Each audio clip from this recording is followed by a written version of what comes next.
స్వాగతం, సుస్వాగతం గాయత్రి జ్యోతిష్ కేంద్రానికి. నేను మీ వంశీ ఆస్ట్రో.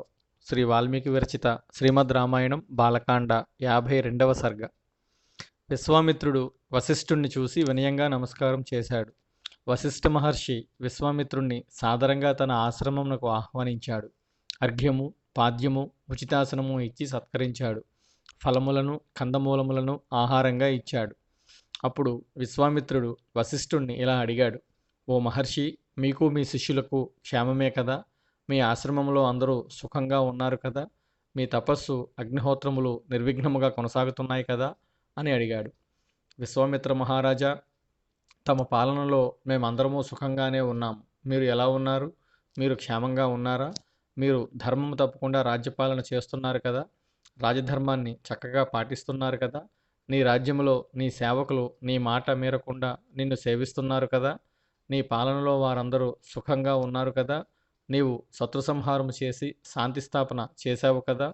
ఓ విశ్వామిత్ర, నీ సేనలు, నీ కోశాగారము, నీ మిత్రులు, నీ పుత్రులు అందరూ క్షేమమే కదా అని కుశల ప్రశ్నలు అడిగాడు వశిష్ఠుడు. వశిష్ఠుడు అడిగిన దానికి, ఓ మహర్షి, తమరి దయవలన అంతా సవ్యంగానే ఉంది. మేమందరము కుశలముగానే ఉన్నాము అని అన్నాడు విశ్వామిత్రుడు. తరువాత వశిష్ఠుడు, విశ్వామిత్రుడు ఎన్నో విషయములను పరస్పరం చర్చించుకున్నారు. అలా కొంచెంసేపు మాట్లాడుకున్న తరువాత వశిష్ఠుడు విశ్వామిత్రునితో ఇలా అన్నాడు: ఓ విశ్వామిత్ర మహారాజా, మీరు మీ పరివారము ఈరోజు మాకు అతిథులు. అతిథులను సత్కరించడం మన సంప్రదాయం. అందువలన నీకును నీ పరివారమునకు నేను అతిథి సత్కారములు చేస్తాను. దయతో అంగీకరించు అని అడిగాడు.